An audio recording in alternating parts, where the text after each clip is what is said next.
శ్రీమాత్రే నమః. నమస్తే అండి. ఎలా ఉన్నారు? అంతా బాగున్నారా? మరి రాత్రి నుంచి చేసుకొస్తూ ఉన్నానండి. ఇప్పటికి ఇంత పని అయింది. మరి గ్రహణం విడిచిన తర్వాత ఇల్లు శుద్ధి చేసుకోవడం అయింది. తెల్లవారు 5 నుంచి కూడా దేవుడి మందిరం శుభ్రం చేసుకున్నానండి. దేవుడి మందిరంలో అన్నీ తీసేసి చక్కగా ఇదిగోనండి అన్నీ కడిగేసాను. ఇదిగో ఇది సవీనా పౌడర్తో తోం కడుగుతానండి. కొంచెం నిమ్మకాయ పులుపు చింతకాయ పులుపు వేస్తాను అందులో. ఇలా అంటే అలా మొగ్గల్లాగా వచ్చేస్తాయి. ఏమి పెద్ద అట్టహాసం కాదు, కష్టమో కాదు. ఇవన్నీ మరి గంధం బొట్లు పెట్టి కుంకుమ బొట్లు పెట్టి ఎలాగైతే సర్దుతానో మీకు నేను చూపిస్తాను. ఏమండి ఇన్ని రకాలు సర్దుకోవాలా, ఇలాగే పెట్టుకోవాలా పూజ అంటేని, మాకు ఇన్ని లేవండి అని అనుకుంటారా? అస్సలు అలాగ అనుకోవద్దు. కాకపోతే మనం కాస్త నీళ్ళు పంచపత్రతో కాస్త ఏదన్నా మందారాకైనా పర్వాలేదు ఆకులు ఇంత బెల్లం ముక్క పెట్టి దీపారాధన చేసుకున్న మనకి నిండుదనమే. కాకపోతే ఇవన్నీ సర్దుకుని మందిరంలో బోసుగా ఉంచుకోలేం కదా. ఇది కూడా మన ఆనందం కోసం చేసుకునేదే. అన్నీ భగవంతుడు ఇచ్చినయే కదా. భగవంతుడికి మనం చేసేది ఏముంది కానీ అందంగా దేవుడి దగ్గర మనం ఎలా నిండుగా అలంకరించుకుంటాం ఎక్కడికన్నా వెళ్తే సరదాగా, అలాగే దేవుడి దగ్గర కూడా నిండుగా ఉండాలి అని చక్కగా నేను ఎలా చేస్తాననేది చెబుతాను. పిల్లలు గొడవ పడిపోతుందేమో అనుకుంటున్నానండి. చక్కగా ఇవి ఏనుగులండి. ఇవి చెక్కతో చేసిన ఏనుగులు. మా బాబు శ్రీశైలం వెళ్ళినప్పుడు లేదు మాల వేసుకున్నాడండి, శబరిమాలకి వెళ్ళినప్పుడు తెచ్చాడు. 4-5 ఏళ్ళు అవుతుందండి. చెక్క ఏనుగులు ఇవి. పెళ్ళైన కొత్తలో మా కోడలు కొన్నదండి తీర్థంలో. ఇలాగా 100 రూపాయలు రెండును. అయితే వీటికి 8 సంవత్సరాలు ఉన్నాయండి. అమ్మవారికి లక్ష్మీదేవిని అలంకరించే కూర్చోబెట్టి అటు ఇటు పెడతాను. పెట్టే విధానం మీకు నేను చూపిస్తాను. వీటిలన్నిటికీ చక్కగా బొట్లు పెట్టేసి చూపిస్తాను. లెంత్ ఎక్కువైపోతుంది కదండి. ఇవిగోనండి చక్కగా ఇలాగా గంధం అద్ది తర్వాత కుంకుమ అద్దితే అందంగానే ఉంటుంది. మళ్ళీ మనం పూజా మందిరం శుభ్రం చేసి కడుగుతాం కదా, అప్పటి వరకు అలాగా అందంగా ఇప్పుడే పెట్టినట్లుగా ఉంటుంది అన్నమాట. చక్కగా ఇవి రోజు చేసుకునే కుందులు. ఇందులో కూడా దీపారాధన చేద్దామని మరి రెడీ చేసుకున్నానండి. ఇది గంధం గిన్నె రాగిది. మా అమ్మకి వాళ్ళ అమ్మమ్మ ఇచ్చింది, మా అమ్మమ్మ ఇచ్చిందండి. ఆవిడకి వాళ్ళ అమ్మ ఇచ్చిందంట. ఏనాడుదో మటండి, చాలా బరువుగా ఉంటుంది. అయితే నేను గంధాలు అది వేయడం వల్ల ఇలా కొంచెం ఇలాగా నలుపుగా ఇలా ఉన్నాయి కదా గీతలు, అలా వచ్చేసింది. కానీ చాలా మంచి ఒరిజినల్లో రాగి గిన్నె మటండి. ఇందులో దీపారాధన చేసుకుంటే కూడా చాలా మంచిది. అందుకే రాగి కత్తిరిలో చేసుకుంటాను. బంగారాన్ని రా అని పిలుస్తుందట. మరి బంగారంలో రాగి కలిపితేనే కానీ ఆభరణం అవ్వదు కదండి. అందుకు బంగారం ఉన్న కాడ రాగి ఉంటుందట, రాగి ఉన్న కాడ బంగారం ఉంటుందంట. అందుకును మనం తులసమ్మ దగ్గర పెట్టుకునే దీపం అయినా కూడా ఒక కుందైనా మనకి ఇలాగా రాగి ఏకత్తిరి ఉండటం మంచిదని ఎప్పుడో పెద్దలు గురువర్యులు చెప్పగా వినగా నేను చేసుకుంటూ ఉంటానండి. చక్కగా ఈ రాగి ఏకత్తిరిలే అన్నీ రాగియే వాడతానండి ఇంచుమించు. అది ఆరోగ్యదాయకం. ముందు ఏది ఎలాగున్నా అందులో ఆరోగ్యం దాగి ఉన్నది. మరి ఇందులో ఉద్రాణి వేసుకుని నీళ్ళు పెట్టుకుని మరి మనం 3 సార్లు ఉతుకొని తీసుకుంటాం కదా రాగి పంచపాత్రలో నీళ్ళు. మరి ఆరోగ్యమే కదా. చక్కగా అన్నిటికీ కూడా ఇలా చక్కగా పసుపు రాసి బొట్లు పెట్టేసానండి. ఇదిగో తులసమ్మను కూడా ఇలా పెట్టుకుంటాను. తులసి కోట అమ్మవారిని మొత్తం చేసి కూర్చోబెడతాను కదా లక్ష్మీదేవిని, ఆవిడ పాదాల దగ్గర పెడతాను. చక్కగా ఇదిగోనండి వినాయకుడికి అలాగే రోళ్ళు రాకుల్లో బుల్లు రోళ్ళు రాకుల్లోనండి ఎప్పుడో కొన్నవి. చక్కగా ఈ ఏనుగులకి అన్నిటికి అందంగా బొట్లు పెట్టేసి అలంకరించాను. ఇది సల్లకామ. ఇంట్లో సల్లకా ఉండాలండి. మనకి గేదెలు ఆవులు ఉంటేనే కాదు, ఇప్పుడు ఎప్పుడోకప్పుడు ఒక్కొక్కసారి మజ్జిగ చిలుకుతూ ఉండాలంట. మరి సంసారం అలాగా చాలా బాగుంటుందని చెబుతారండి. తిరగలు ఉండాలి ఇంట్లో. తిరగలు ఉంటే సంసారం తిరుగుతుందని. తిరగలంటే ఇది చిన్న చిన్నవి వస్తున్నాయి కదా, ఇది అప్పుడే ఒక 10 ఏళ్ళు అవుతుంది అనుకొని తిరగలి. రుబ్బురోలు ఉండాలి, రాత్రోలు ఉండాలి, పెళ్ళిళ్ళు అవుతాయి అంటారు. పసుపు కొడతాం కదండి పెళ్ళికి. అంటే ఇలాంటివి ఉంటే అలాంటి టైం అప్పుడు మనం ఇబ్బంది పడకుండా మన ఇంట్లో సరుకుతో మనం వాడుకోవచ్చు. రోలు లేదనుకోండి, ఇలాంటి రాతి రోలు అంటారన్నమాట, దంచే రోలు. ఇది లేదనుకోండి మనం ఎవరి దగ్గర నుంచైనా తెచ్చుకుని వాడుకుంటాం కదా. ఇది చెప్పాలండి మీకు. ఇది చంద్రగంటి బొమ్మ. చాలామంది దగ్గర ఉంటుందండి. ఎంతమందినో అడిగాను కానీ ఎవరో ఇవ్వలేదండి. ఒరిజినల్ చంద్రగంటి బొమ్మ. చక్కగా ఇది మా మామయ్యగారు మనవడు తీసుకొచ్చి ఇచ్చాడండి. ఇది కూడా 10 ఏళ్ళు అవుతుంది. చెయ్యి అయితే లేదు. ఎందుకంటే చంద్రగంటి బొమ్మ ముక్క వేయవలసి వస్తుంది కొన్ని వామాల్లో. అలాంటప్పుడు ఇంట్లో బొమ్మ ఉంటే ముక్క కొట్టి వేసేసి ఇవ్వరండి పూర్వం పనులు. అందుకే ఇది చెయ్యలేదన్నమాట. అయినా పర్వాలేదు చంద్రగంటి బొమ్మ పూజలో ఉండాలని ఇలా పెట్టుకుంటున్నానండి. ఇలాగ గౌరీదేవి, నేను గౌరీదేవిని అలంకరించడమును మరి అలాగే కుబేరు కొంచెం అలంకరించడం కూడా మీకు నేను చూపిస్తాను. శూద్రి కానీ ఇవన్నీ ఇదిగోనండి పరమేశ్వరుడిది చూసారే కాదు, మర్చిపోయాను చెప్పడం. ఇప్పుడు ఇదిగో చూసారు కదా, చక్కగా లక్ష్మీదేవి, వినాయకుడు, అలానే గంట, మరి పరమేశ్వరుడు ఎదురుగా నందీశ్వరుడు. ఇదిగో చూసారా ఈశ్వరుణ్ణి ఇందులో పెట్టుకుని ఈ మధ్య వచ్చిందండి. ఇందులో నీళ్లు ఉండిపోతున్నాయి, అస్తమానం కడగాల్సి ఎలాగున్నా కానీ ఇదంతా నాసుపట్టి పాడైపోతుంది. అందుకని ఇలాగా ఏర్పాటు చేసుకున్నాను అనమాట. ఇది చక్కగా ఇది కామాక్షి దీపపు కుందే. మనం ఓం నమ శివాయ అనుకుంటూ కాశీశ్వరుణ్ణి, మాకు చిన్న మల్లేశ్వర స్వామి, నాగలింగేశ్వర స్వామి, అలాగే సిద్ధేశ్వర స్వామి ప్రసిద్ధైన గుళ్ళు ఉన్నాయి. అందరినీ తలుసుకుని అభిషేకం చేసుకుంటాను. అదే పన్నీరు, మంచినీళ్ళు, పాలు, నెయ్యి అన్నీ అనుకుంటూ నీళ్ళ సుక్కలతో అభిషేకం చేసుకుని అప్పుడు తాళపాకుతో ఇక్కడ నుంచి నీళ్ళు తీసుకుని ఎత్తిని చిలకరించుకుంటాను. చేసిన ఆనందం అంతేనండి. ఏమన్నా అలా అయితే ఇప్పుడు ఏమన్నా కలిసి వచ్చేస్తుందా అనుకోవద్దండి.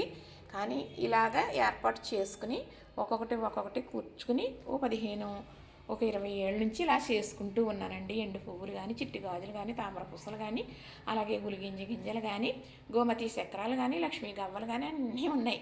చూపిస్తూ ఉన్నాను. ఇంతకుముందు చూపించాను, ఇప్పుడు చూస్తున్నారు కదా ఎక్కువగా చూపిస్తాను.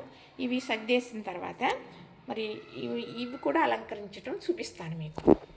మా అమ్మవారు నిజ దర్శనం చూడండి చక్కగా చూసారా. మరి ఆవిడ ఈ వస్త్రాలు తీసేసి చక్కగా తడిగుడ్డతో పొడిగుడ్డతో తుడిసేసి గంధంతో అద్ది కుంకుమతో బొట్లు పెట్టాను. ఇప్పుడు పక్కన పెట్టిన బట్టలు వేస్తానండి. ఎందుకంటే ఇలా తీసేవారు, సాయం చేసేవారు ఎవరో లేరు. ఇది ఎక్కడ పెట్టుకుంటే ఇలా తీయొచ్చో నాకు తెలియదండి. తెలియని దాన్ని ఎందుకు మానేయచ్చు కదా అంటారని అదో భయం. చూసారా, నిజ రూప దర్శనం మా తల్లి ఇచ్చింది. చూడండి. మరి చక్కగా ఇప్పుడు ఆవిడకి వస్త్రాలు కడతానండి. ఇది తులసమాలండి, తులసి పూసలు అంటే తులసమ్మ చెట్టుతో ఆ చెక్కతో చేసినాయి అన్నమాట. ఇది కొని మరి 15 సంవత్సరాల పైన అయిందండి. ఇలాగ అమ్మవారికి ఆభరణంగా ఇది వేస్తానన్నమాట. చక్కగా తర్వాత ఉన్న ఆభరణాలు వేస్తానండి. ఒక చేతితో తీస్తున్నాను, ఒక చేతితో వేస్తున్నాను. ఇలా వేస్తానండి. తర్వాత ఉన్న ఆభరణాలు వేస్తాను. అమ్మవారు అలంకరణ పూర్తయింది. చిక్కుళ్ళకి గంధం పోస్తానండి. ఇంతేనండి. అమ్మవారిని యథావిధిగా ఆ ప్లేస్లో పెట్టేసి పక్కన ఏనుగులు అన్నీ సర్దేస్తాను. సర్దిన తర్వాత చూపిస్తానండి. చక్కగా అలా కూర్చోబెట్టాను కదండి. ఇప్పుడు ఇందులో చక్కగా సర్దుతానండి. ఇటు పరమేశ్వరుడు, పార్వతీదేవి, విఘ్నేశ్వరుడు, కుమారస్వామి, శివ కుటుంబం ఫోటో, మరి శ్రీ కనకదుర్గాదేవి, కనకదుర్గమ్మ తల్లి చిన్న ఫోటోవి పెట్టుకోవాలటండి. ఉగ్రంగా ఉంటారు కాబట్టి ఆవిడ. ఆయన అలివేలు మంగ. మరి అయ్యవారు, అమ్మవారు ఉన్న కాడ అయ్యవారు ఉన్న కాడ అమ్మవారు ఉండాలి కదా. అయ్యవారి పక్కన అమ్మవారు శ్రీ మహాలక్ష్మి. ఇప్పుడు నిండుగా సర్దేస్తానండి.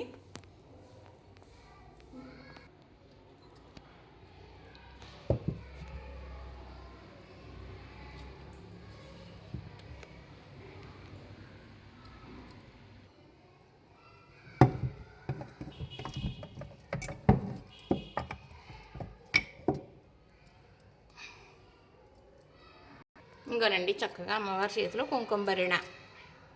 ఇప్పుడు ఇలా పరమేశ్వరుని సర్దుకున్న ప్లేటు ఇక్కడ ఇలా పెడతానండి. ఇక్కడ గౌరీదేవి వస్తుంది, చిన్న గౌరీదేవి వస్తుంది అన్నమాట. ఇప్పుడు ఇవి సర్దే విధానం చూపిస్తానండి. ఇవన్నీ పసుపు రాసి బొట్లు పెట్టేసాను కదా. ఇప్పుడు మన కుబేరు కొంచెం సర్దడం చూపిస్తున్నాను మీకు. ఇవి రూపాయి కాయిన్లు. 16 అష్టబిలవం రావాలి. ఇందులో ఈ ప్లేట్లో పెడతాను పట్టండి.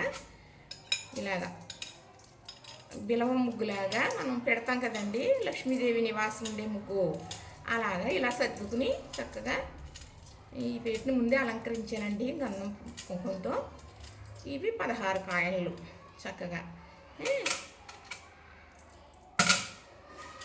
ఇక్కడ 16 కాయలు అండి. ఇప్పుడు ఇందులో చక్కగా ఇవి చూసారు కదా, ఇవి లక్ష్మీ గవ్వలు 2.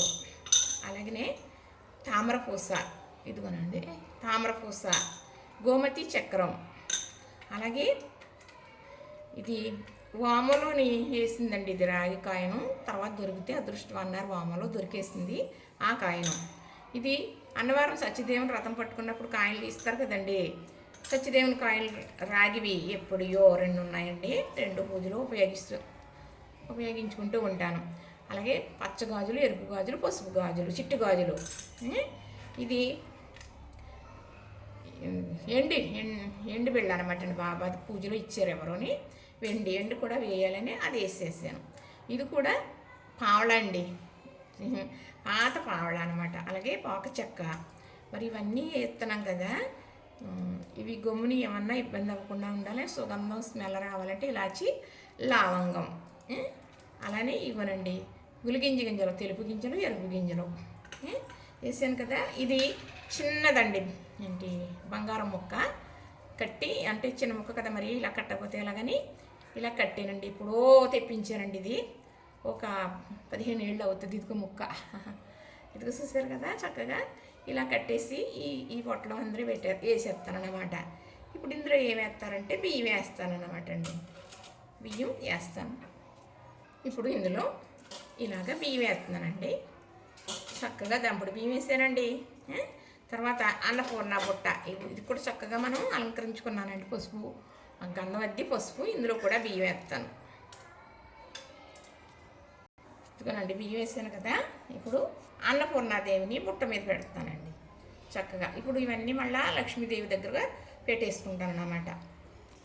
ఇది ఇత్తడి గంధపు గిన్నె అండి. ఎవరో యాత్ర వెళ్ళిన వాళ్ళు తెలిసిన వాళ్ళకి ఇస్తే బాగుందంటే గిన్నె ఇచ్చేసారు. ఇది కూడా 15 సంవత్సరాల పైన అయిందండి. ఈ గిన్నెలో గంధం వేయటం వల్ల ఇది కూడా ఇలా వచ్చేసింది. ఇప్పుడు ఇక్కడ కాయలు ఉన్నాయి కదండి, కాయలు వేస్తాను. ఇవి ఎప్పుడో పాత కాయలండి. ఇదిగో ఇలా ఉన్నాయండి. అంటే ఇలా పిల్లలు గుర్తుగా చూసుకుంటారు కదా, ఒకవేళ మేము లేనప్పుడైనా ఇలాగా నానమ్మ పూజించేదని కొడుకు పిల్లలు అయ్యిని. ఇదిగోనండి ఇలాగా ఇలాంటి కాయలు. ఇది వైష్ణవిదేవి కాయలు 2 ఉన్నాయండి, చూపిస్తాను. ఇవన్నీ ఇందులో వేసేస్తాను అన్నమాట. ఇలాంటివి 4, 3 ఉన్నాయండి. ఇదేమో 5 పైసలు, ఇదేమో 5 పైసలు, ఇది 10 పైసలునండి. గుర్తుకుంటాయి పిల్లలకని. ఇవి సత్యదేవుని రథం పట్టుకున్నప్పుడు పూర్వం వెళ్ళినప్పుడు ఇంతగా ఇచ్చేవారండి కాయలు. ఎవరికన్నా కూడా ఇచ్చేదాన్ని. ఇవి వైష్ణవిదేవి కాయలు చూసారా. ఇదిగో ఇవి 2 వైష్ణవిదేవి కాయలు. చక్కగా ఇది కూడా ఇదో అమ్మవారు ఉన్నారు, పడవ ఉంది. ఇది పావడ, అంటే ఇవన్నీ మళ్ళీ అంతరించిపోతే పిల్లలు చూస్తారనండి. ఇలా కూడా వేసి దేవుడి దగ్గర పెట్టుకుంటాను. గౌరీదేవికి పసుపు రాసి బొట్టు పెట్టడం చూపిస్తానండి. అస్తమానం గౌరీదేవిని కడగకూడదని పెద్దవాళ్ళు చెప్పేవారు. తద్దులకు కడుగుతాము. ఇలాంటి గ్రహణ శూలప్పుడు శుద్ధి చేసుకుంటాం అన్నమాట. చక్కగా ఇలాగా పెట్టేసిదండి అమ్మ. ఇంకా సంవత్సరం అయినా కూడా కడిగి ఊరిక తద్ది చేయరు కదండి పెద్దవాళ్ళు. ఎవరికన్నా పేరంటం ఉంటే చేస్తారు కాబట్టి చక్కగా ఇలాగ ఇంతేనండి, ఏమీ పెద్ద పని కాదు. చక్కగా ఇప్పుడు చూపిస్తాను. ఇలా ఎప్పుడు కూడా గౌరీదేవి మీద ఇలా పసుపు విఘ్నేశ్వరుని చేసి పెట్టాలి. ఈమె తల్లి, ఈయన బిడ్డ, ఇలా చేసి ఇలా పెట్టాలన్నమాట. పెడితే ఇలాగా ఇదేనమాట అండి విఘ్నేశ్వరుడు. పూర్వం పెద్దలు చేసేవారు ఇలాగా చక్కగా. ఇప్పుడు కుంకుమ తీసుకుని ఇలా పెట్టేస్తారన్నమాట అండి.